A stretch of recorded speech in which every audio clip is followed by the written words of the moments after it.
I hope you are all doing well, understanding well and learning well. तो आप सभी की एग्जाम डेट्स आ गई है, सो आई थॉट कि इस चीज़ को एक पर्टिकुलर रिविजन से और इजी कर दिया जाए और आपके सभी पॉइंट्स को रिवाइज करने के लिए इजी से ट्रिक्स एंड टिप्स मैं आपको प्रोवाइड करूंगी। तो स्टार्ट करते हैं आज का आपका मैराथन रिसर्च एप्टीट्यूड का। So firstly wishing you all the very best. अच्छे से पढ़ाई करिए, रिवाइज करिए पीसफुली, और जो कंसेप्ट आप या जो टॉपिक्स आपने पहले नहीं पढ़े हैं एंड मॉक्स पे उसको पढ़ने की ज़रूरत नहीं है। थोड़ा बहुत चीज़ें रिवाइज करिए, कूल माइंड से पेपर को प्रिपेयर करना स्टार्ट कीजिए। सबसे पहले हमारे पास है आज का, जैसे मैंने आपको बताया, हम रिसर्च एप्टीट्यूड का मैराथन करेंगे, इसके बारे में पढ़ेंगे और क्या इंपॉर्टेंट ट्रिक्स एंड टिप्स है वो मैं आपको हर एक स्लाइड पे डिफरेंटली समझाऊंगी। सबसे पहले तो बच्चे आपके लिए इंपॉर्टेंट चीज़ ये जानना है कि रिसर्च का मतलब क्या होता है, रिसर्च को हम क्या कहते हैं, रिसर्च वर्ड का मतलब क्या होता है। बहुत बार एग्जाम में सिंपली ये चीज़ पूछ ली गई है कि रिसर्च मतलब क्या होता है। देखो, री प्लस सर्च आ रहा है, आपके पास दो वर्ड्स है, एक का नाम री है, दूसरे का सर्च है। तो री का मतलब होता है फिर से, सर्च का मतलब होता है कोई चीज़ की खोज करना। इसका मतलब रिसर्च का मतलब है कि किसी चीज़ के बारे में फिर से जानना। हमें उसके बारे में पता है बट हम फिर से जानना चाहते हैं, तो हम उसे क्या बोलेंगे, रिसर्च। एक एक्रोनिम है रिसर्च को और बेटर तरीके से समझने के लिए। जैसे आर से हम देखते हैं रैशनल वे ऑफ थिंकिंग, ई से हम देखते हैं प्रॉपर एक्सपर्ट ट्रीटमेंट। यहाँ पे एक नॉर्मल पर्सन नहीं होगा, जो एक्सपर्ट होगा इस फील्ड में वही ये चीज़ को पढ़ाएगा, जानेगा, समझेगा। हम चीज़ों को सर्च करेंगे और सॉल्यूशंस प्रोवाइड करेंगे, और चीज़ें एग्जैक्टनेस होनी चाहिए। अगर 10 रेट आ रहा है किसी चीज़ का तो हमें 10 ही लिखना है, 9.5 या 9 या 8.5 8 नहीं लिखना है। एनालिसिस, प्रॉपर तरीके से चीज़ों को ब्रेक करना। एनालिसिस का मतलब क्या होता है, जब हम चीज़ों को ब्रेक कर करके समझते हैं। जैसे पहले हमने देख लिया बॉडी पार्ट से, तो हम हर एक पार्ट को एनालाइज करेंगे, समझेंगे, जानेंगे, और हम जब सब चीज़ों को एक साथ मिला के देखेंगे उसको क्या बोलते हैं, सिंथेसिस। ये दो वर्ड्स आपने, दो टर्म्स याद रखनी है। और हम रिलेशनशिप, देखो अगर मैं आपको पढ़ा रही हूँ, मैंने स्टार्टिंग में रिसर्च की मैराथन स्टार्ट की, बाद में बीच में कम्युनिकेशन पढ़ा रही हूँ और टीचिंग एप्टीट्यूड साथ में पढ़ रही हूँ, क्या वो चीज़ें पॉसिबल होगी? नहीं, नॉट एट ऑल। तो हमारे लिए कनेक्टिविटी, हमारे लिए चीज़ों को प्रॉपर तरीके से समझाना, पढ़ना, वो बहुत ज़्यादा इम्पॉर्टेंट है। उसके बाद क्रिटिकल ऑब्जर्वेशन, ऑब्वियस सी बात है, हमें क्रिटिकली चीज़ों को ऑब्जर्व करना है, प्लान करना है, और एक प्रॉपर तरीके से सिस्टमैटिक, जैसे 1 के बाद 2 आता है, 2 के बाद 3 आता है, 3 के बाद 4 आता है, 4 के बाद 5 आता है। एक पैटर्न लेके चलना है। हम ऐसा नहीं कर सकते 1 के बाद सीधे 3 लिख दिया, 3 के बाद सीधे 5 लिख दिया, 5 के बाद 10 लिख दिया, नहीं। हमें एक चैनलाइज वे में, एक पैटर्न में, एक प्रॉपर तरीके से चीज़ों को सिस्टमैटिकली लेके चलना है। And honesty and hard working, वो तो मस्ट चीज़ें हैं। ऑनेस्टी और हार्ड वर्किंग के बिना ये चीज़ें इंपॉर्टेंट नहीं है। स्पेसिफिक होनी चाहिए चीज़ें, मेजरेबल होनी चाहिए, अचीवेबल होनी चाहिए, रेलिवेंट होनी चाहिए और टाइम बेस्ड होनी चाहिए। ये स्मार्ट आपने याद रखने हैं। एग्जाम में नहीं आएगी ये चीज़ें, लेकिन आपको अपने माइंड में कि रिसर्च आप पढ़ रहे हो तो उसमें क्या क्या चीज़ें इंपॉर्टेंट है। स्पेसिफिक, वो चीज़ क्लियर और स्पेसिफिक होनी चाहिए, उस चीज़ को हम माप सके। अचीवेबल होनी चाहिए। अब आप ऐसे टारगेट्स लो जो अचीवेबल ही नहीं हो, क्या वो रिसर्च सक्सेसफुल होगी? नहीं। रेलेवेंट होनी चाहिए, उसका कोई सोसाइटी के लिए पर्पस होना चाहिए। टाइम बेस्ड होनी चाहिए, ये नहीं कि हमने बोल दिया 1 साल, फिर हम बोल रहे नहीं अब तो 5 साल लग जाएंगे, वैसा नहीं होता है। कुछ रिसर्चेज में बहुत साल लगते हैं, लेकिन वो साल भी पहले से प्री डिफाइंड होते हैं। अब रिसर्च क्या है? सबसे पहले एक पर्पसफुल सिस्टमैटिक एक्टिविटी है। एक पर्पस होगा हमारे पास, रैंडमली हम रिसर्च नहीं करेंगे। आपको मैं रैंडमली बोलूं कि आप अपना पूरा टाइम दिन के 7-7 8-8 10-10 12-12 घंटे एक पर्टिकुलर बिना मतलब की चीज़ पे तो नहीं। आपका जीआरएफ का मिशन है, तो आप में से बहुत सारे बच्चे इतने टाइम पढ़ रहे होंगे, क्यों? क्योंकि आपके पास एक पर्पस है, एक एकेडमिक पर्पस है। कुछ सवाल होंगे, उनके कुछ जवाब होंगे, और कुछ रैंडम डिस्कवरीज भी होगी। बहुत बार ऐसा होता है कि हम खोजने कुछ और जा रहे होते हैं, मिल कुछ और जाता है, लेकिन वो चीज़ भी यूटिलाइज की जाती है। बहुत सारी चीज़ों की रिसर्च हुई, आइडियाज़ आते हैं, और कभी कभी ऐसे रैंडम आइडियाज़ आते हैं या ऐसी डिस्कवरीज हो जाती है नई, कि क्या होता है कि वो देखते आ रहे ये तो किसी और पर्पज़ के लिए था, लेकिन ये यहाँ पे यूटिलाइज हो गया। दूसरा, सभी गुड रिसर्चेस होती है वो क्या एम होती है, सोसाइटी का betterment, main point, main area. हम चाहते हैं कि सोसाइटी को कुछ बेटर करके दे, सोसाइटी में कोई बेटरमेंट करे, डेवलप करे, जर्नलाइज करे और एक प्रॉब्लम को सॉल्व करे। ठीक है, ये आपका सवाल है, ये आपने मुझे इसका आंसर देना है। इसमें से कौन कौन सी चीज़ें हो सकती है वो आपने मुझे बतानी है। उसके बाद रिसर्च के क्या ऑब्जेक्टिव्स होते हैं। सबसे पहले गेन फेमिलियरिटी, ऑब्वियस सी बात है, हमने एक नए टॉपिक के साथ, अब आप किसी एक पर्टिकुलर एरिया, सपोज हम ग्लोबल वार्मिंग की बात कर रहे हैं, हमें उसको जानना बहुत ज़रूरी है, चीज़ों को ब्रेक डाउन करना, चीज़ों को समझना, एनालाइज करना, एक सोल्यूशन उसका प्रोवाइड करना और फिर उसको एक प्रॉपर जर्नल वे में लाना, क्योंकि वो सोसाइटी के बेटरमेंट के लिए, सोसाइटी के लिए वो चीज़ें यूज़ हो रही हैं, तो उसका जर्नल पर्पस होना बहुत ज़्यादा क्या है, ज़रूरी है।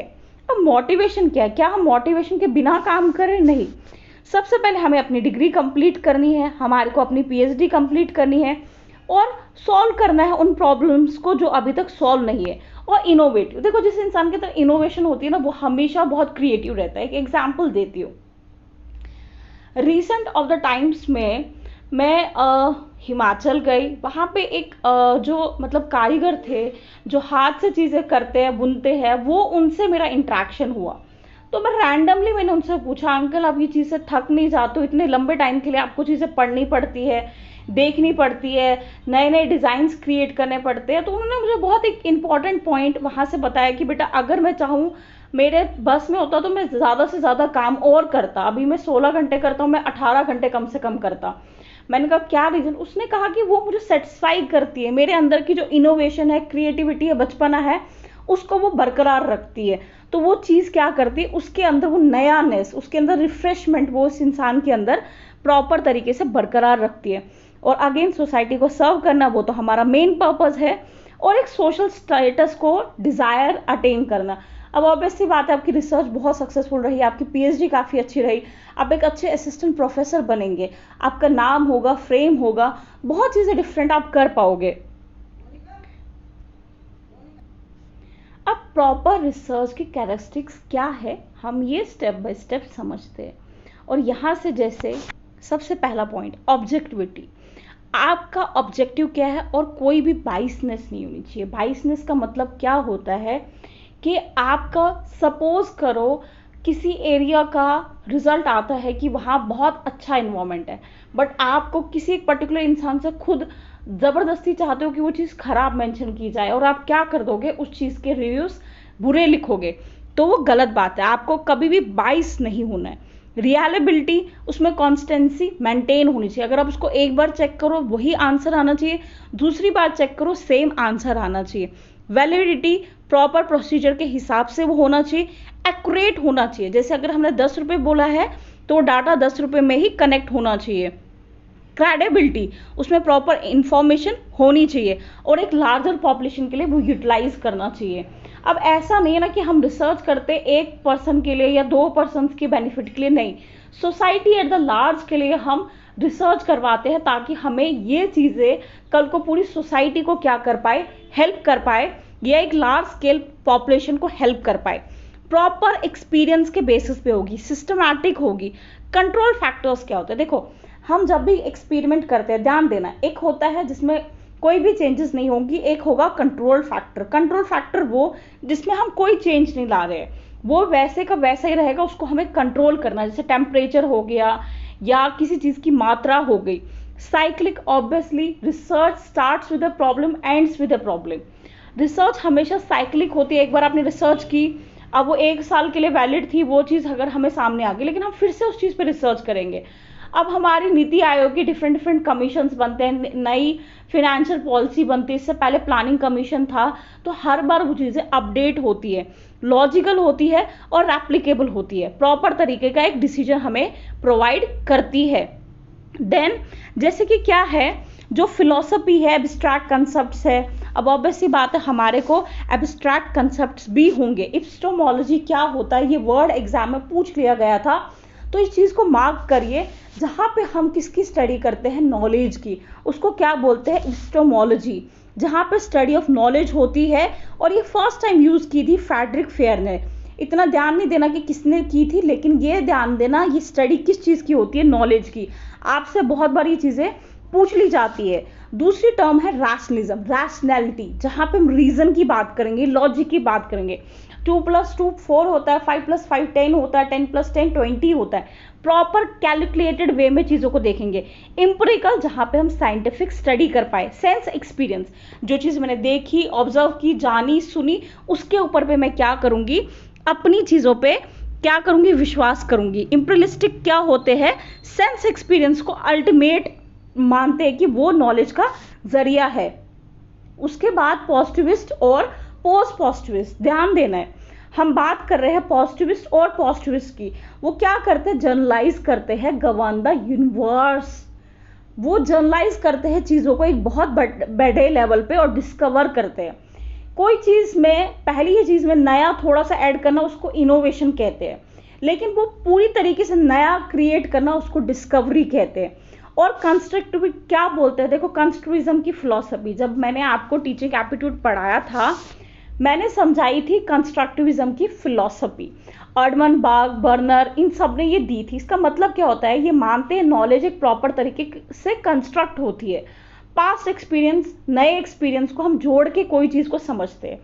जैसे आपने ABCD सीखा था, तभी आप जोड़ सीख पाए। एप्पल बनाना, बनाना लिखना या बॉल लिखना, पहले आपने उसका बेसिक सीखा। इसका मतलब प्रीवियस नॉलेज और आज की नॉलेज को हम ऐड करते हैं और एक नया एक्सपीरियंस हमारे पास सामने आता है। देन हमारे पास ट्रांसफॉर्मेटिव एंड एमनिपेटरी पैराडाइम है। ये क्या है, यहाँ पे जो भी मिथ्स वगैरह होते हैं, मिथ्स क्या होते हैं, हमारी कोई भी ऐसी धारणाएं, उनको एंड करते हैं और एम्पावर करते हैं सोसाइटी को रेडिकली चेंज करना। ध्यान देना, ये जो रेडिकली चेंज ना, ये वर्ड बहुत इंपॉर्टेंट है। सडन चेंज करना चाहते हैं। ट्रांसफॉर्मेटिव, जैसे कार्ल मार्क्स की बात अगर हम करते हैं। पोस्ट कॉलोनियल इंडिजिनियस रिसर्च, यहाँ पे क्या है, यहाँ पे चैलेंज आता है कि भाई जो थिंकिंग है उस चीज़ से जो आप कॉलोनाइज, मतलब दूसरों लोगों पे हक जमाते हो, वो चीज़ गलत है। ये लोगों को ऑप्रेस करना क्या है, गलत चीज़ है। अब टाइप्स ऑफ रिसर्च क्या होते हैं, ये चीज़ें बहुत बार पूछ ली जाती है। और प्रॉपरली अगर आपसे कोई भी टॉपिक छूटता है, प्लेलिस्ट में जाइए रिसर्च की, वहाँ पे पर टॉपिक मैंने ये चीज़ें समझाई है बहुत प्रॉपर तरीके से। मैराथन में एक रिवीजन हो रहा है, स्टिल मैं आपको पॉइंट्स एक बार अच्छे से समझाऊंगी। डिस्क्रिप्टिव रिसर्च होती है, जहाँ पे हम चीज़ों को डिस्क्राइब करते हैं। बहुत बार सवाल आता है ना, describe green revolution in your own words, जहाँ पे हम चीज़ों को डिस्क्राइब कर रहे हैं। एनालिटिकल रिसर्च, जहाँ एनालिसिस कर रहे हैं, चीज़ों को ब्रेक करके समझ रहे हैं। अप्लाइड रिसर्च होती है यूज करना, आपने रिसर्च कर ली, अब आप उसको अप्लाइड कर रहे हो, अप्लाई कर रहे हो। फंडामेंटल रिसर्च, जिसको हम बेसिक रिसर्च कर रहे हैं, हम रिसर्च कर रहे हैं रिसर्च के पर्पस के लिए, कोई नई चीज को ढूंढने के लिए। क्वांटिटेटिव रिसर्च होती है, जहां पे क्वांटिटी पे ध्यान देते हैं, और क्वालिटेटिव, जहां पे क्वालिटी, गुण, जैसे अगर आप किसी की अच्छाई है वो माप नहीं सकते ना तराजू में जाके, लेकिन आपको वो चीजें कैसे देखोगे, क्वांटिटेटिव वे में। ठीक है, जैसे हम अपना क्या करते हैं, इसमें क्या चीज़ें आएगी, हम अपने इंटरव्यूज वगैरह कंडक्ट करते हैं, वहाँ पे हम लोगों की विचारधाराएं समझने की कोशिश करते हैं। जैसे यहाँ पे एक और डिवीजन है, इसको ध्यान देना, प्योर रिसर्च और अप्लाइड। प्योर रिसर्च को हम क्या बोलते हैं, बेसिक रिसर्च, फंडामेंटल रिसर्च, और दूसरा आता है अप्लाइड रिसर्च। बहुत बार तो डेफिनेशन इसी पॉइंट पे सवाल बनता है कि what is the difference between pure research, basic research and आपका जो दूसरा है अप्लाइड रिसर्च, क्या इसमें डिफरेंस होता है। देखो, तो जो प्योर है, बेसिक है, फंडामेंटल है, वो रिसर्च के पर्पस से ही रिसर्च की जा रही है, मतलब उसका मेन पर्पस है किसी चीज को ढूंढना। अप्लाइड रिसर्च में जो चीज हमने खोज ली उसको यूज करते हैं। जैसे एक टीचर था, उसने नए तरीके की टेक्निक देखनी थी, क्लासरूम को कैसे इफेक्टिव बनाया जाए। अब उस टीचर का नाम सपोज जॉन लॉक लगा दो, उन्होंने कोई सिस्टम बना दिया, उस चीज को अब क्लासरूम में और कोई टीचर अप्लाई कर रहा है, तो वो क्या आ जाएगी, अप्लाइड रिसर्च। ठीक है, तो ये आपके पास चार्ट है, इसको भी एक बार ध्यान से देख लेना। देन हमारे पास क्लासिफिकेशन। क्लासिफिकेशन का मतलब होता है डिवाइड करना, डिवीजन करना प्रॉपर तरीके से। बेसिस ऑफ क्लासिफिकेशन क्या होती है, किस तरीके की हम क्लासिफिकेशन करते हैं। ऑब्जेक्टिव्स क्या है, डिस्क्रिप्टिव है, कोरिलेशनल है। ये चीजें ना, ये वाली स्लाइड में ये सभी चीजों का आप एक बार प्ले लिस्ट में जाके प्रॉपर वीडियो ज़रूर देखना। बहुत लंबी लंबी वीडियोस नहीं है, 8 to 10 मिनट्स की, कुछ 5 मिनट्स की वीडियोस है। ये वर्ड्स को बहुत आराम से देखना, पेपर में एग्जैक्टली पूछा जाता है कोरिलेशनल क्या है, एक्सप्लेनेटरी क्या है, एक्सप्लोरेटरी क्या है और एक्सप्लेनेटरी क्या है, ये सभी चीज़ें। आउटकम क्या है, क्या वो फंडामेंटल रिसर्च है कि अप्लाइड रिसर्च है, एनक्वायरी मोड क्या है, स्ट्रक्चर्ड है, अनस्ट्रक्चर्ड है, आइडिया क्या है, डिस्क्रिप्टिव। देखो आप, हम एक एक बाई चीज़ों को समझेंगे। डिस्क्रिप्टिव रिसर्च 2 टाइप्स की होती है, क्रॉस सेक्शनल, लॉन्गिट्यूडनल। बहुत बार इस पर्टिकुलर स्लाइड से सवाल आते हैं, एक बार इसको सिस्टमैटिकली जान लेते हैं। क्रॉस सेक्शनल स्टडीज होती है, हम एक ही टाइम पे डिफरेंट ग्रुप्स को, जैसे एक स्कूल है, ठीक है, वहाँ पे क्लास 10th है, हमने क्लास 10th के थोड़े बच्चे लिए, क्लास 11th के थोड़े बच्चे लिए, क्लास 12th के थोड़े बच्चे लिए और उनकी हमने स्टडी की, उसको बोलते हैं क्रॉस सेक्शनल स्टडी। ध्यान देना, लॉन्गिट्यूडनल स्टडी में हम सेम पर्सन को, सेम एरिया को, सेम सब्जेक्ट, जैसे क्लास 10th है तो उन्हीं को नेक्स्ट 3 महीने के लिए, फिर उनको 3 महीने के बाद, फिर 3 महीने के बाद, ये जैसा भी टाइम ड्यूरेशन होगा, 1 हफ्ते के बाद उनके अंदर कुछ चेंजेस देखेंगे, तो उसे बोला जाता है लॉन्गिट्यूडनल स्टडी। जहाँ पे हम डिफरेंट सेक्टर्स के थोड़ी थोड़ी पॉपुलेशन पे स्टडी करते हैं, उसको बोलते हैं क्रॉस सेक्शनल स्टडी। और जहाँ पे हम एक ही सब्जेक्ट को लंबे टाइम के लिए पढ़ते हैं, उसे बोलते हैं longitudinal study. Classification of research on the basis of application, कैसे अप्लाई होती है, जैसे फंडामेंटल, मैंने आपको पहले ही बोला, ये बहुत ध्यान से देना, ये पॉइंट्स को, एक एक पॉइंट को बहुत अच्छे से अंडरस्टैंड करना। ये कोई चीज़ को एडिशन टू नॉलेज कर रही है, डिस्कवरी और इन्वेंशन हो रहा है, मोस्टली एकेडमिक होती है, एक्सटेंसिव नेचर की और बढ़ सकती है, नई चीज़ें सामने आ सकती है।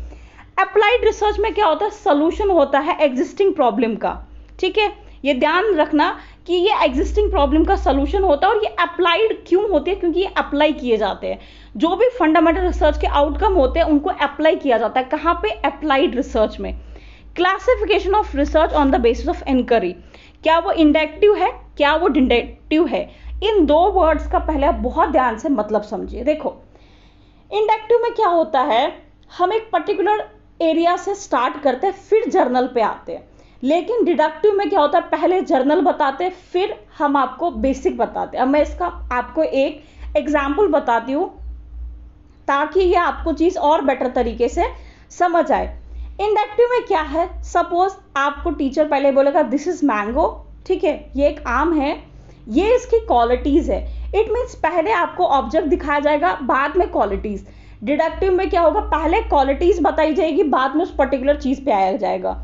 इंडक्टिव का सिंपल मतलब होता है पर्टिकुलर टू जर्नल, डिडक्टिव का सिंपल मतलब होता है जर्नल टू पर्टिकुलर। आपकी जो इंडक्टिव होती है ऑब्जेक्ट ऑब्जर्वेशन और फैक्ट्स करती है, डिडक्टिव एक्सप्लेनेशंस एंड प्रोडक्शंस देती है। देन नेक्स्ट हमारे पास क्वालिटेटिव रिसर्च, जब हम क्वालिटी को चेक कर रहे हैं, जहाँ पे हम चीज़ों के गुण, विशेषताएं, जहाँ पे जैसे आपने एडजेक्टिव देखा, एडजेक्टिव में क्या होता है, किसी चीज़ की विशेषता की बात करी जा रही है। सेम मैनर में क्वालिटेटिव में हम क्या करते हैं, अंडरस्टैंड करते हैं ह्यूमन बींग्स को, क्योंकि हम ह्यूमन बींग्स को तराजू में तोल के तो नहीं लाएंगे ना। इनके अंदर इतना प्यार है, इनके अंदर इतनी फीलिंग है, इनके अंदर इतना इमोशन, इनके अंदर इतनी सैडनेस है, इतनी हैप्पीनेस है, इतना जॉय है, इतनी स्माइल है, इतना एंगर है, ये सब इमोशंस को हम माप नहीं सकते। तो हम क्या करते हैं, क्वालिटेटिव रिसर्च करते हैं, जहाँ पे हम प्रॉब्लम्स को एक्सप्लोर करने की, जानने की कोशिश करते हैं। ये बॉटम अप अप्रोच है, ध्यान देना। जो आपका क्वांटिटेटिव रिसर्च है वो आपका टॉप डाउन अप्रोच है, वहाँ ऊपर से चीज़ें नीचे जाएगी, लेकिन आपका क्वालिटेटिव रिसर्च में नीचे से चीज़ें ऊपर आएगी। इसका एक आप एग्जाम्पल भी लगा सकते हो, जो आपका प्लानिंग कमीशन था वो टॉप डाउन आपका अप्रोच था, और आपका नीति आयोग क्या है, बॉटम अप अप्रोच है। देन आप क्या करोगे, ऑब्जर्व करोगे प्रॉपर तरीके से, एक थ्योरी बनाओगे, चीज़ों को ढूंढोगे, उसको इमेजिन करोगे, डिस्कस करोगे, ऑब्जर्व करोगे, या डॉक्यूमेंट्स का रिव्यू करोगे। क्वांटिटेटिव में चीज़ें मापनी है तो यहाँ पे क्या होगा, proper statistical, logical, calculation, mathematics, 2 + 2 4, 4 + 4 8, 8 + 8 16, 10 + 10 20, 20 20 + 40, 40 + 20 60, ऐसा करके 60 + 20 80, इस तरीके की कैलकुलेशंस होंगी, ढूंढा जाएगा, प्रॉपर एक्सप्लेन किया जाएगा, डिस्क्राइब किया जाएगा। और आपको डिफरेंस क्या याद रखना है, आपका क्वांटिटेटिव जो रिसर्च है वो टॉप डाउन अप्रोच है, और आपका जो क्वालिटेटिव रिसर्च है वो आपका बॉटम अप अप्रोच है। ये स्लाइड डिफरेंस जो होते हैं ना, ये एक एक वर्ड के डिफरेंस, यहाँ पे एग्जामिनर सवाल पूछता है, आपसे रटे रटाए एग्जाम नहीं पूछे जाते हैं। खासकर एनटीए का पैटर्न एग्जाम का बहुत डिफरेंट है, वो कब कहाँ से चीज़ों को स्ट्राइक करती है कोई अंदाजा नहीं है, इसलिए आपको चीज़ों को कंसेप्चुअली समझना बहुत ज़रूरी है। क्रैम करके जाएंगे वहाँ पे चीज़ें छूट जाएगी। देन प्रॉपरली हाइपोथेसिस या डाटा को हम एक नंबर्स में, स्टैटिक्स में, स्ट्रक्चर्ड इंटरव्यूज में डिवाइड करते हैं। उसके बाद एक होलिस्टिक अप्रोच होती है, किसमें, क्वालिटेटिव रिसर्च में हम रैंडम सैम्पलिंग करते हैं, क्योंकि हम चीज़ों को माप नहीं सकते, तो हम प्रॉपर तरीके से देखते हैं कि कैसे उसको जर्नलाइज करना, और हमारे पास कोई स्टैटिक्स नहीं होता है, किसमें, क्वालिटेटिव में। और रिजल्ट्स आर डिस्क्रिप्टिव, क्योंकि आप रिजल्ट्स ऐसे तो नहीं दोगे ना, 2 किलो इसके अंदर इमोशन है, 4 किलो इसके अंदर फीलिंग है, 2 किलो इसके अंदर आपका क्या है, एंगर है, आप उसको क्या करोगे, डिस्क्राइब करोगे एक प्रॉपर तरीके से।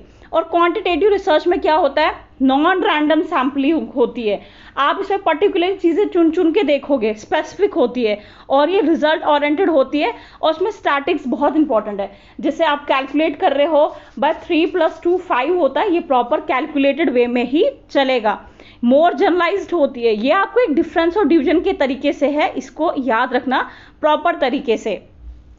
और आपकी बाइसेस जैसे रहती है, आप जब भी रिसर्च कंडक्ट करते हो, मैंने आपको बाइसनेस बोली थी ना, वो आपकी बाइसनेस जो होती है वो किस किस तरीके होती है। जैसे एक्सटर्नल इन्फ्लुएंस, आप किसी के ओपिनियन में, मीडिया में, बहुत बड़ा आपने ये देखा होगा ना कि आज के टाइम में मीडिया ओरिएंटेड है।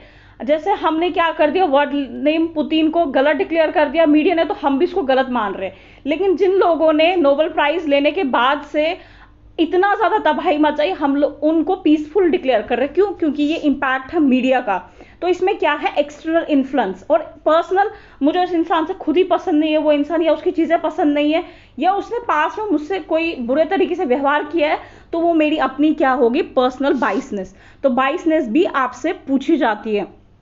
ऑब्जर्वर बाइसनेस, मैं बहुत थका था, वो लोग खेल रहे थे, हंस रहे थे, क्या कर रहे थे, मैंने वो प्रॉपर नोट डाउन नहीं किया, वो मेरी अपनी क्या आ गई, बाइसनेस। एक्सपेक्टेंसी बाइसनेस, ध्यान देना, यहाँ पे हम बहुत बार चाहते हैं कि ऐसा ही हो, इस मेडिसिन का रिजल्ट अच्छा ही हो, या इस मेडिसिन का रिजल्ट खराब ही हो, वो हमारी क्या है। और ये एक्सेप्टेंसी बाइसनेस बहुत बार पूछी गई है कि एक्सेप्टेंसी बाइस क्या होता है।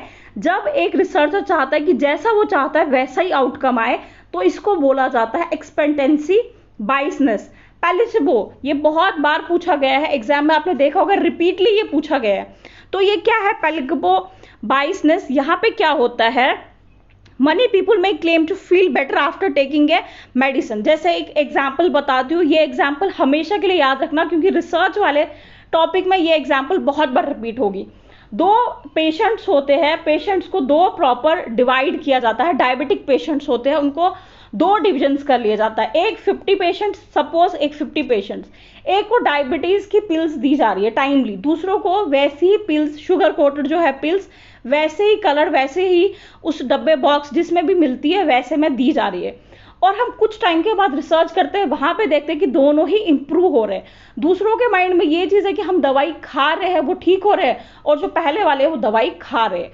इट मीन्स इसमें कंट्रोल्ड कौन आया, जिसमें चेंज नहीं हो रही है, और किसको हमने चेंज किया, जिस इंसान को हमने शुगर कोटेड दी।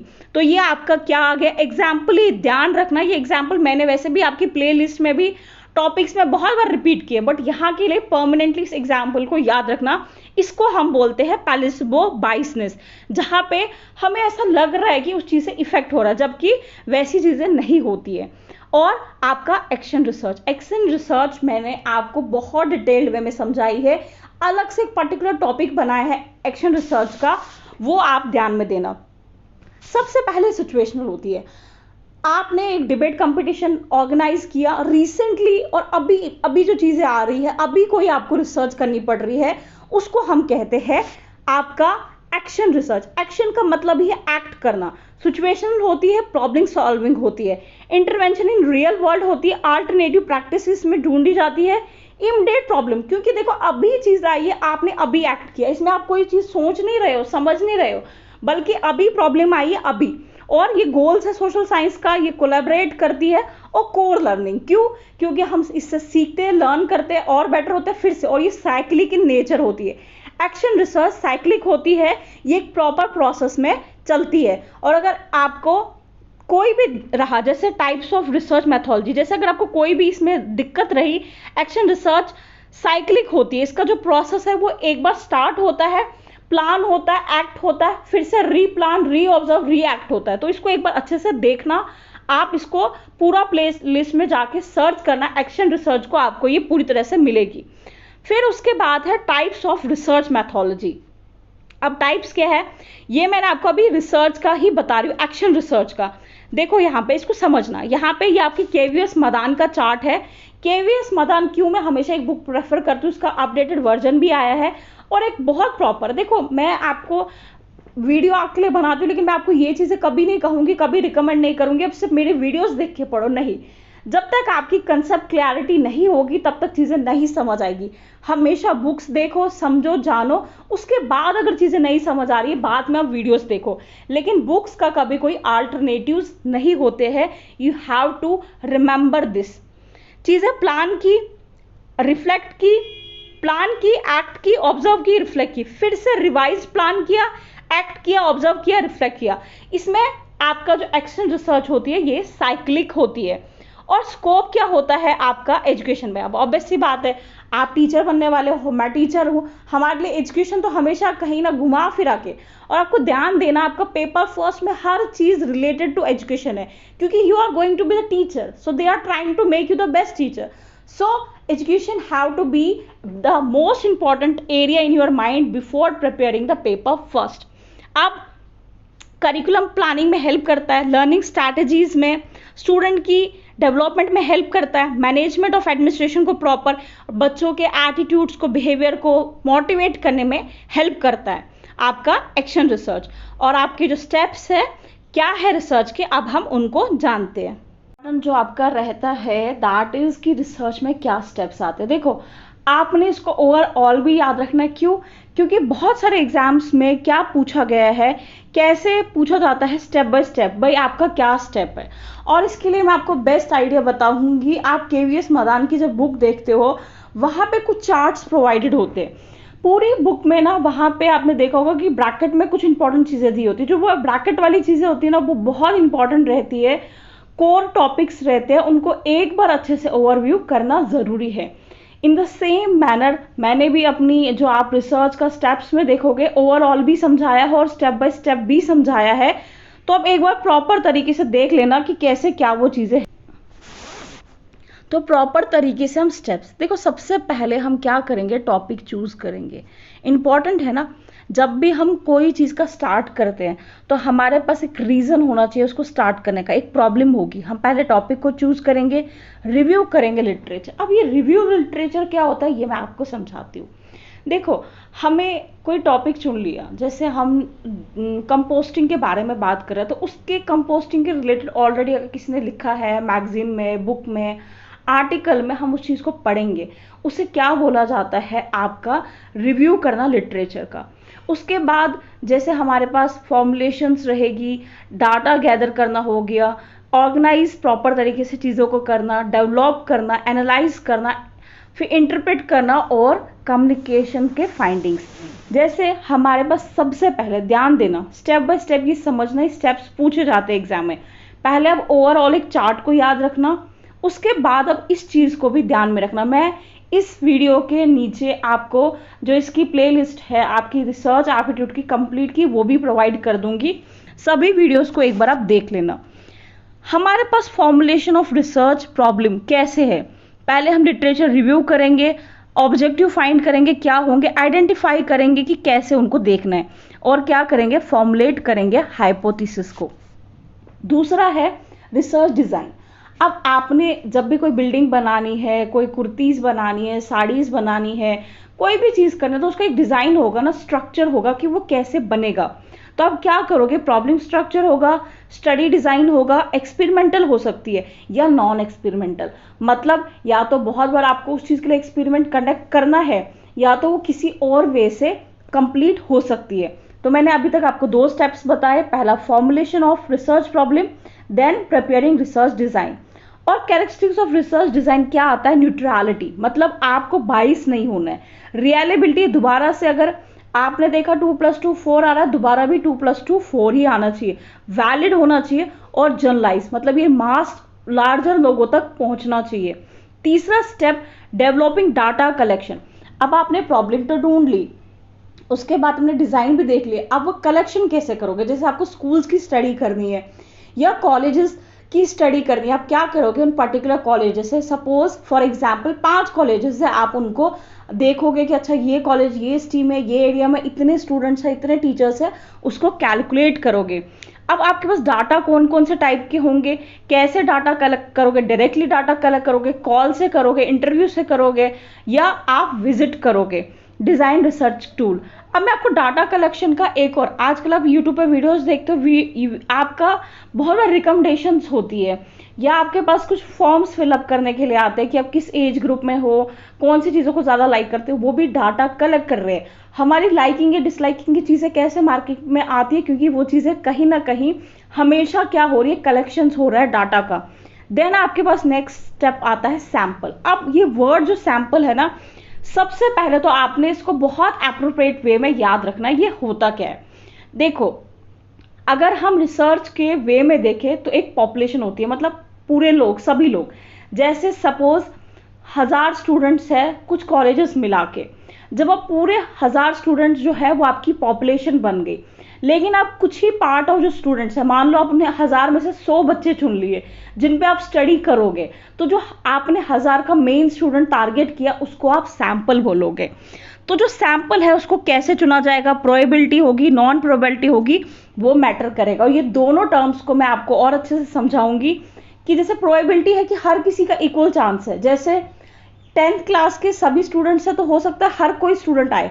नॉन प्रोबेबिलिटी में हो सकता है कि आप पर्टिकुलरली ही चुनो कि भाई नहीं यही रो में चाहिए या यही लाइन में चाहिए, वहां पे हर कोई बंदे की चांसेस नहीं होंगे। फॉर एग्जाम्पल, आपने वो गेम देखी है जहाँ पे जार में कुछ चिट्स वगैरह डाली जाती है, वहां पे प्रोबेबिलिटी क्या होती है, किसी के पास भी कोई भी चिट आ सकती है, लेकिन जब आप उसको वैसा नहीं रखोगे तो वहां पे प्रोबेबिलिटीज नहीं होगी। अब राइटिंग है रिसर्च प्रपोजल, इसमें आपको ध्यान देना कि नीड क्या थी। आप ऑब्वियस सी बात, आप मजे मजे के लिए रिसर्च नहीं करोगे, कोई बेनिफिट होगा, कोई फायदा होगा, कोई पर्पस होगा, कोई ऑब्जेक्टिव होगा। इसका क्या बेनिफिट है, आपने कौन से डाटाज चुने थे, और आप जस्टिफाई कैसे करोगे फंड, क्योंकि आपको गवर्नमेंट फंड देगी। अब ऑब्वियस सी बात है, गवर्नमेंट किसी पर्पस के लिए पैसा यूटिलाइज करना आपने, तो कोई रीजन तो होना चाहिए ना। आप अपने घूमने फिरने के लिए पैसा मांगोगे, गवर्नमेंट आपको पे नहीं करेगी, बट वो चीज आपकी फायदेमंद होगी गवर्नमेंट के लिए, तो वो डेफिनेटली उस चीज के लिए क्या करेगी, फंड प्रोवाइड करेगी। कलेक्टिंग डाटा क्या आ गया, अब आपने सभी चीजों को क्या करना है, ऑब्जर्वेशंस देखनी है, इंटरव्यूज हो सकते हैं, क्वेश्चनर्स हो सकते हैं, शेड्यूल्स हो सकते हैं। ऑब्जर्वेशन वर्ड का पहले मतलब क्या होता है ये जानते हैं, चीजों को ऑब्जर्व करना। जैसे मैं एक टीचर हूं, फॉर एग्जाम्पल एक क्लासरूम है, वहां पे मैं स्टूडेंट्स को ऑब्जर्व कर रही हूँ कि उनका पैटर्न कैसा, उनका बिहेवियर कैसा, वो कैसे सीख रहे, समझ रहे, जान रहे, तो उसे ऑब्जर्वेशन। इंटरव्यूज आपको पता है, क्वेश्चनर्स और क्वेश्चन, जैसे आपने बहुत बार यूट्यूब पे भी देखा होगा कि क्वेश्चनर आता है, how you find this video, excellent, good, very good, then bad, ठीक है, ऐसे वाले जो क्वेश्चनर्स होते हैं, या शेड्यूल्स, प्रॉपर टाइम और एरिया के हिसाब से वो चीजें पहले से ही प्री प्लान होती है। देन आता है आपका step process and analysing data, जिसमें आपका editing, coding, classification of data, tabulation, analysis, hypothesis testing, journalisation. Analysis मैंने आपको क्या समझा था, जब हम चीजों को ब्रेक करके समझते हैं, और सिंथेसिस का जब हम उनका निचोड़ निकालते हैं। इसका एक एग्जाम्पल, जब हम ट्री के पार्ट्स को समझेंगे, इट मीन्स वो एनालाइज हो रहा है, जब पूरे ट्री को एक साथ लेके चलेंगे, एज अ होल लेके चलेंगे, तो वो क्या हो गया आपका सिंथेसिस।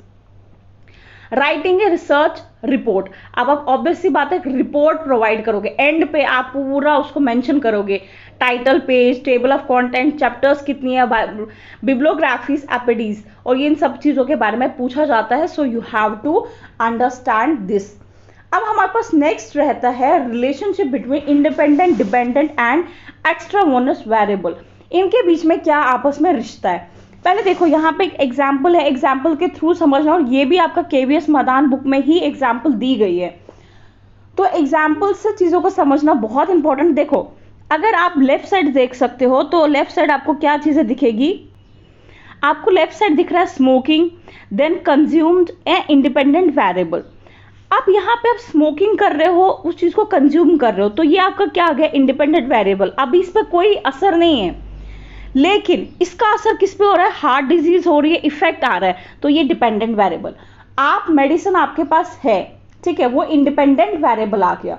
मेडिसिन से आपकी हेल्थ इंप्रूव हो रही है, वो क्या है? आपका डिपेंडेंट वेरिएबल। क्यों? क्योंकि मेडिसिन का इफेक्ट आ रहा है। देन आपका जो इन चीज़ों के जैसे इंडिपेंडेंट और डिपेंडेंट एंड एक्स्ट्रावोर्नस वेरिएबल का क्या रिश्ता है? Affect the relationship. ध्यान देना, इन दोनों के बीच की जो चीज़ है वो एक्स्ट्रावोर्नस वेरिएबल है। ये एक इंसान की एज पे डिपेंड करता है, ठीक है, उसकी टाइम ड्यूरेशन पे करता है, उसकी डेली एक्सरसाइज पे करता है, तो ये आपका क्या आ गया? एक्स्ट्रावोर्नस वेरिएबल। जो इंसान एक्सरसाइज कर रहा है, प्रॉपर डाइट ले रहा है, उसकी एज। अब एक बुढ़ापे में एक बूढ़े इंसान जो सिगरेट उसकी लाइफ में ज़्यादा इंपैक्ट डाल रही है, तो वो क्या आ गया? एक्स्ट्रावोर्नस इफेक्ट। तो ये चार्ट आपको पूरा ध्यान रखना है। इंडिपेंडेंट वेरिएबल क्या है, डिपेंडेंट वेरिएबल क्या है, और आपके एक्स्ट्रान्यूअस वेरिएबल्स क्या होंगे। Formulation of hypothesis. Hypothesis research में एक बहुत इंपॉर्टेंट रोल प्ले करता है। अब अगर हम हाइपोथेसिस को इतनी इंपॉर्टेंस दे रहे हैं, तो इसको हमें कैसे फॉर्मुलेट करना है? सबसे पहले आपने कोई प्रपोजिशन चूज करनी है। जैसे मैं बोल रही हूं कि कंपोस्टिंग एक गुड वे है वेस्ट को मैनेज करने का। हाइपोथेसिस डिसाइड कर दिया, मेरा हाइपोथेसिस सही भी हो सकता है, गलत भी हो सकता है। अगर मेरे रिजल्ट्स आए कि नहीं ऐसा नहीं है, तो वो नल हाइपोथेसिस आ गई। अगर वो सही हुई तो इट मीन्स वो डिक्लेयर कर दी जाएगी। वैलिडिटी ऑफ हाइपोथेसिस हमेशा अननोन होती है, क्योंकि हमें उस पर रिसर्च करनी होती है। अगर हमें पहले से चीज़ें पता है तो हम रिसर्च क्यों करेंगे, टाइम क्यों वेस्ट करेंगे? इट मीन्स हमारे पास वो चीज़ अननोन है। फिर मोस्ट केसेस में क्या होता है? फॉर्मुलेटिंग हाइपोथेसिस जो होती है वो लॉजिकल होती है और रिलेशनशिप दिखाती है टू वेरिएबल्स के बीच में। टू वेरिएबल्स के बीच में, जैसे डिपेंडेंट वेरिएबल और इंडिपेंडेंट वेरिएबल। डिपेंडेंट किसी चीज पे वो डिपेंड है। जैसे इंडिपेंडेंट का पहले मैं आपको एग्जांपल बताती हूँ। आप एक बहुत अच्छे टीचर है, ठीक है, तो आप एक इंडिपेंडेंट वेरिएबल हो क्योंकि आप एक बहुत अच्छे टीचर हो, लेकिन आप बहुत अच्छा पढ़ाते हो, क्लास पे बहुत अच्छा इंपैक्ट पड़ता है। तो यहाँ पे डिपेंडेंट वेरिएबल कौन हो गया? आपके स्टूडेंट्स, क्योंकि उन पे आपकी वजह से इफेक्ट आ रहा है। आप अपने में अलग से भी एक अच्छे ही टीचर हो, लेकिन उनकी लाइफ में क्या इंपैक्ट पड़ रहा है, वो लोग क्या बनते हैं? आप पे डिपेंडेंट हो जाते हैं। और उसको जर्नलाइज करना बहुत ज़्यादा क्या है? इंपॉर्टेंट। और ये सिंपल होना चाहिए। ऐसी कोई हाइपोथेसिस नहीं होनी चाहिए जिसको आप डिक्लेयर ही नहीं कर पाओ, जिसको आप समझ ही नहीं पाओ, क्योंकि इसको मैंने कहा ना, हमेशा रिसर्च का पर्पस होता है ये लार्ज स्केल पे लोगों को हेल्प कर पाए, एक पर्टिकुलर एरिया या एक पर्टिकुलर पर्सन के लिए नहीं, बहुत ज़्यादा जर्नल मासेस के लिए ये बेनिफिटरी हो। हाइपोथेसिस का सबसे पहले फंक्शन क्या होता है? ये फोकस, क्लैरिटी स्पेसिफाई करती है, सैंपल डिजाइन में हेल्प करती है, ऑब्जेक्टिव्स डिसाइड करने में हेल्प करती है, और हमें एक थ्योरी को फॉर्मुलेट करने में मतलब दिखाती है। और हमारे पास हाइपोथेसिस के क्या टाइप होते हैं ये ध्यान से रखना। इनमें से अगर आपको कोई भी पॉइंट्स भूलता है, एक बार आप प्लेलिस्ट में जाके इनको स्टेप बाय स्टेप अलग से प्रॉपर वीडियोस में देखोगे। मैराथन में हर चीज़ का एक आपको क्रक्स मिल रहे हैं, तो यहाँ पे हर एक पॉइंट डिस्क्राइब नहीं हो रहा है, लेकिन आप कोशिश करना कि अगर आपको कोई भी पॉइंट नहीं समझ आ रहा है, या तो आप केवीएस मदान की बुक को रेफर करो, या तो प्लेलिस्ट में जाके आप उस चीज़ को एक बार समझो। डिस्क्रिप्टिव हाइपोथेसिस होगी, रिलेशनल हाइपोथेसिस होगी, और एक्सप्लेनेटरी हाइपोथेसिस हो गई। देन अगर हम देखेंगे कि जो आपका इंटरप्रेटिव पिरामिड है, अभी क्या है ये, आप इंटरप्रिटेशंस कैसे दे रहे हो? इंटरप्रिटेशंस देने का मतलब, आप एक टीचर हो, आपको राय फॉर्मुलेट करनी है, आपको बताना है कि ये सही चीज़ें हैं, ये प्रॉपर तरीके से हो रही है या ये प्रॉपर नहीं हो रही। इट मीन्स आप उस चीज़ को डिस्क्राइब करोगे, इंटरप्रिटेशंस दोगे उस एरिया के बीच में। दूसरा ये वर्ड है वेस्टिनिन, ये क्या है? Closely associated with the work of आपका सोशियोलॉजिस्ट मैक्स वेबर। इसका मतलब क्या है? सबसे पहले सोशल साइंस में सच एज एंथ्रोपोलॉजी और सोशियोलॉजी में verstehen mean systematic interpretive process, जहां पे क्या होता है, in which an outside observe of a culture attempts to relate it to understand others. यहाँ पे वो कल्चर का पर्सन नहीं है। सपोज मैं एक कश्मीरी हिंदू हूँ, ठीक है, मैं उस कल्चर से बिलोंग नहीं करती हूँ, लेकिन मैं उस चीज़ को स्टडी करूंगी, मेरे को पर्टिकुलरली उस चीज़ के लिए असाइन किया जाएगा ताकि बाइसनेस ना आए। उसको क्या बोला जाएगा, वर्स थिन। और प्रॉपर तरीके से एक पर्सपेक्टिव मीनिंगफुल वे में डालने के लिए इसको बोला जाता है। अब मैंने आपको बेसिक रिसर्च बताई थी और अप्लाइड, तो बेसिक और अप्लाइड में डिफरेंस मैंने आपको बहुत बार समझाया। एक और मैं थोड़ा सा एक जनरल आइडिया लेते हैं, जैसे कि अप्लाइड रिसर्च में क्या होता है, solution to existing problem, innovative होती है, प्रैक्टिकल यूज होता है, उसका इंटेंसिव नेचर है। और आपको ध्यान रखना है जो आपकी बेसिक रिसर्च है वो एक्सटेंसिव इन नेचर है, ये छोटे छोटे जो स्टेप्स है पूछे जाते हैं। एक्स पोस्ट फैक्टो रिसर्च, इसमें आप हमेशा पोस्टमार्टम याद रखना, क्यों, क्योंकि ये पहले चीज हो चुकी है, बाद में आप उसको स्टडी करोगे उसके इफेक्ट के बाद, तो इसको बोला जाएगा एक्स पोस्ट रिसर्च। जैसे ये यूज की जाती है सोशल साइंसेस में, बिजनेस में, और ये फिनोमिना ऑकर करता है जब वो चीज हो चुकी होती है, बारिश बहुत ज्यादा पड़ चुकी है, उसके बाद आप उसको स्टडी करो, तो वो क्या है, एक्स पोस्ट फैक्टो रिसर्च। ठीक है। नॉन मैनिपुलेटिव क्यों होती है, क्योंकि ये पहले ही हो चुकी है, आप उसको मैनिपुलेट नहीं कर सकते हो, और जो अभी होने वाली होती है उसमें आप कंट्रोल करते हो चीजों को, या किसी चीज को अधिक मात्रा में यूज करते हो, किसी को कम। लेकिन ये यहाँ पे ये चीज ये ऑलरेडी हो चुकी है, तो आपकी मैनिपुलेशन यहाँ पे नहीं हो पाएगी। फंडामेंटल रिसर्च में ये एडिशन टू नॉलेज है, नई डिस्कवरी है, ये इन्वेंशन है, और ये एकेडमिक होती है और एक्सटेंसिव इन नेचर होती है। ये पॉइंट्स कौन से फिर से मैं पढ़ा लूँ जो आपके ब्रैकेट वगैरह में इंपॉर्टेंट कोर पॉइंट्स है। जब भी आप बुक देखेंगे, बुक में आपको ब्रैकेट्स मिलेंगे, लाइट ग्रीन शेड के होते हैं या डिफरेंट कलर्स, आपको कौन सी बुक आप लेते हो एडिशन। वैसे तो आई ऑलवेज रिकमेंड कि आप रीसेंट मोस्ट एडिशन लो, क्योंकि उसमें आपके रीसेंट मोस्ट पेपर्स भी कवर होते हैं प्रैक्टिस के लिए। तो triangulation, there are multiple realities in social research. क्या है ये, it is akin to solving research problem in multiple ways, एक प्रॉब्लम को मल्टीपल वेज में सॉल्व करने के लिए, ताकि जो उसकी वैलिडिटी वो प्रॉपर हमें पता चले, उसको क्या बोलते हैं, ट्रैगुलेशन। इंडिपेंडेंट वेरिएबल मैंने आपको पहले ही बताया, यहाँ पे are also known as manipulated, क्यों, क्योंकि इस पे एक्सपेरिमेंटल और ट्रीटमेंट किया जाता है। दे बिकम द काज, अगर इंडिपेंडेंट वेरिएबल नहीं होगा तो डिपेंडेंट वेरिएबल एग्जिस्ट नहीं करेगा।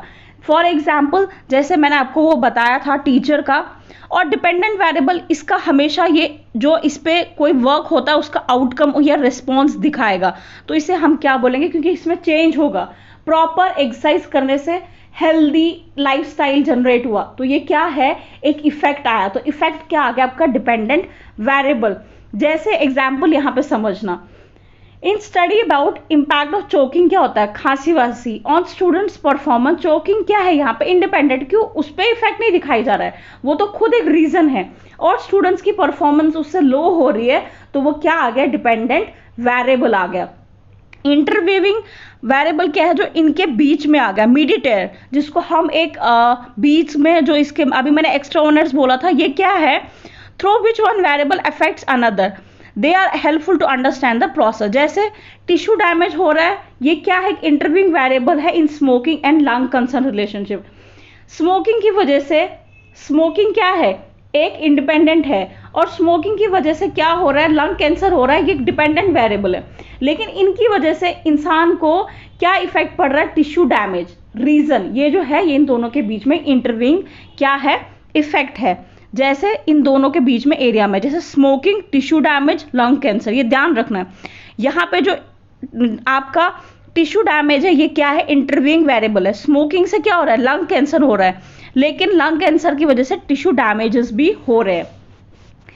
एक्सट्राऑर्डिनरी वेरिएबल क्या है, एक real life situation, there are many factors और वेरिएबल्स, ठीक है, आउटकम देखेंगे, दे आर टर्म्ड एक्सट्राऑर्डिनरी, अलग से उसका कोई हो। Extraordinary variables also effect the dependent variable, although these are not manipulated by the researcher. क्यों, क्योंकि ये अलग से आएंगे, they are mask in the relationship independent variables and dependent variable. जैसे कि एक्स्ट्रा वेरिएबल्स में भी directly effect the dependent variable और मे कंबाइन विद इंडिपेंडेंट, जैसे ये चीजें मैंने आपको पहले भी बताई। उसके बाद कांस्टेंट वेरिएबल, वो हमेशा सेम रहेगा, ओनली वन वैल्यू, जैसे सच एज फ्लावर या ट्री, फ्लावर है चाहे वो किसी भी टाइप का, तो उसको फ्लावर ही बोलोगे, उसका यही रहेगा। ट्री है किसी भी प्रकार का है, ये आपको डायरेक्टली किसी ने नहीं ये चीजें पढ़ाई है, लेकिन ये चीजें भी पढ़ना जरूरी है। डिकोटोमस वेरिएबल क्या है, टू कैटेगरीज, जैसे अगर मेल और फीमेल, इसके बीच में हमने कोई नहीं रखा, ट्रांसजेंडर रख लिया, मेल और फीमेल हो गया, ट्रांसजेंडर हो गया, इसके बीच में कोई और कैटेगरी नहीं आएगी, पहले से ही दो, एक ही जब था, जब हम कांस्टेंट की बात कर रहे थे तब या तो फ्लावर आ गया, ट्री आ गया, उसे हम कांस्टेंट वेरिएबल बोलेंगे। डिकोटोमिस जैसे दो, मेल फीमेल हो गया, लाइफ डेथ हो गई, और सनराइज हो गया, सनसेट हो गया, मॉर्निंग हो गया, इवनिंग हो गया। पॉलीटोमिस जब बहुत सारी, जैसे एवरेज हो गया, बिलो, जैसे गुड हो गया, वेरी गुड हो गया, एक्सीलेंट हो गया, बैड हो गया, वेरी बैड हो गया। तो ये क्या हो गया, जिसमें बहुत सारे वेरिएबल्स एक्ट करते हैं एक साथ। अब ये word I B I D आपने बहुत बार, ये इसका मतलब था सेम एज द एग्जाम्पल। जैसे अगर एरिस्टोटल ने ये चीज लिखी है तो इसका मतलब दूसरी बार जब आप I B I D use करते हो, इट मीन्स ये सेम ऑथर ने ही इसका भी रेफरेंस दिया है। देन आपका O P dot C I T, ये क्या है, लेटन, ये चीजें कभी कभी पूछ ली जाती है। यहाँ पे meaning of the work cited, it was the reference listed earlier by the same author, जो सेम ऑथर ने वो चीज की, of Latin origin and abbreviations for loco creator meaning in the place cited, जहां पे वो जगह, या तो जैसे अगर हम जम्मू की बात कर रहे हैं तो वो एरिया। et.al क्या है, refers to and others where it is used when referring to number of people. जब आप बहुत लोगों की बात कर रहे हो, आप ग्रुप ऑफ पीपल की बात करो तो तब क्या आएगा, et.al.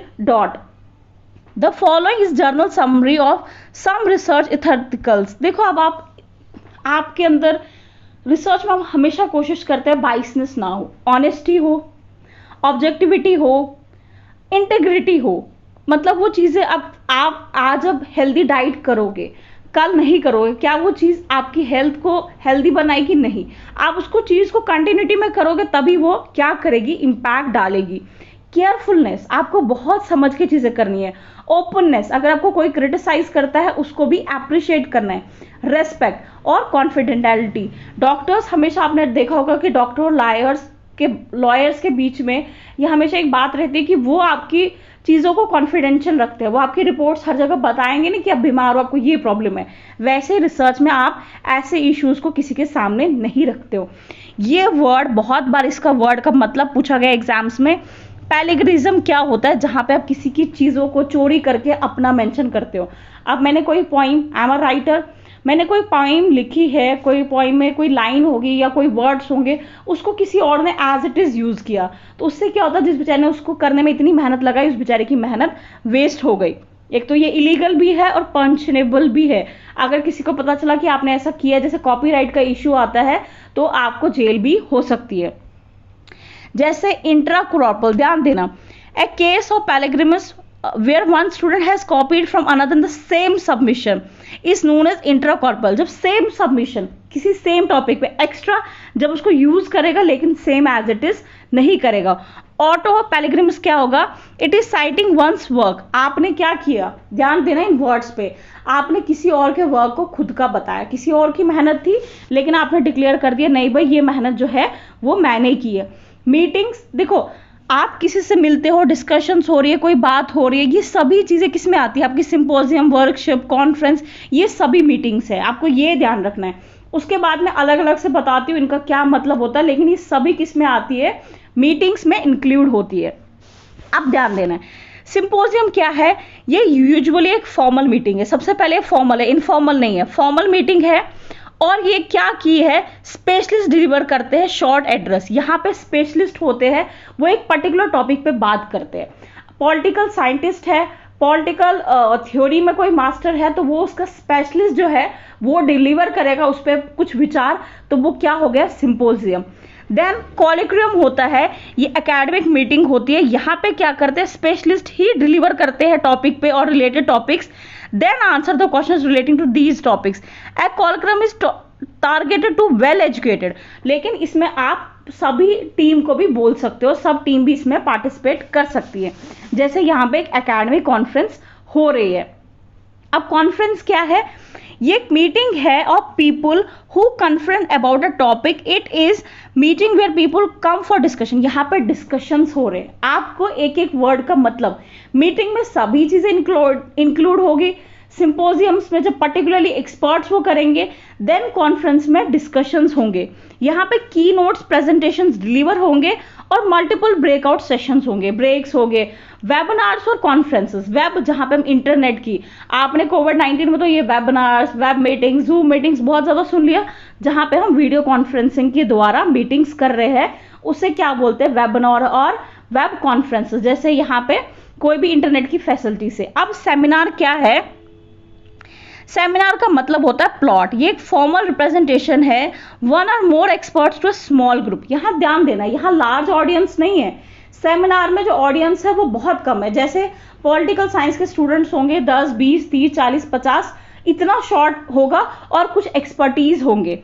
और इट कैन बी कंडक्टेड और रिकरिंग रेगुलर बेसिस। ध्यान देना, सेमिनार में और आपका सिंपोजियम में क्या डिफरेंस है, ये रेगुलर बेसिस पे होती है। जैसे आपका कोप 1, कोप 10, कोप 25, कोप 26 रिसेंटली हुई। जैसे आपकी कोई भी ऐसा है, जैसे आप वुमेन्स इंटरनेशनल ऑर्गेनाइजेशन की किसी की बात करो, वो रेगुलर बेसिस पे हो रही है, 3 महीने, 6 महीने, साल के बाद, 2 साल के बाद, 3 साल के बाद, उसको हम क्या बोलेंगे, सेमिनार मेंशन करेंगे उस चीज के बारे में। वो रेगुलर बेसिस पे हो रही है, आपको सेमिनार में यही डिफरेंस याद रखनी है। तो ये आपका पूरा रिसर्च का मैराथन था। इसमें बहुत छोटे छोटे पॉइंट्स या कोई भी एरिया जो छूटे हैं वो मैं आपको वन लाइनर्स की एक प्रॉपर वीडियो लेके आऊंगी। और मैंने आपको अगेन एंड अगेन ये चीज बोली, पहले आप खुद से बुक से चीजें पढ़े। देखो, जब आप रिसर्च एप्टीट्यूड अगर चाहते हो कि एक दिन में पूरा पढ़ना, तो आपने कुछ नहीं करना, एक पूरा दिन डिवोट करो, आप बुक को पूरी तरह से एनालाइज करो, पढ़ो, समझो, जानो। अगले दिन वीडियोस देखना, स्टार्टिंग से वीडियो देखोगे you will be gate confused. Videos वगैरह देखने के बाद फिर से क्वेश्चन प्रैक्टिस करो। अगर प्रैक्टिस करने के लिए आपको हमारी सीरीज लेनी है, इट्स अ गुड थिंग। अगर आप चाहते हो बुक से प्रैक्टिस करना, वो और भी बहुत अच्छी बात है। आप बुक के पीछे भी क्वेश्चन आंसर जो होते हैं उनको प्रैक्टिस कर लो, या पर बुक में हर चैप्टर के हिसाब से भी दिए होते हैं। उससे क्या होता है, जब चैप्टर के हिसाब, पहले आप मर्ज करके सारों को नेक्स्ट अलग पे करो, लेकिन आप पहले अगर टॉपिक वाइज ऑब्जेक्टिव सॉल्व करते हो, आपकी एफिशिएंसी और बढ़ती है। So wishing you all the very best, may God bless you all, and I hope you will achieve your mission GRF.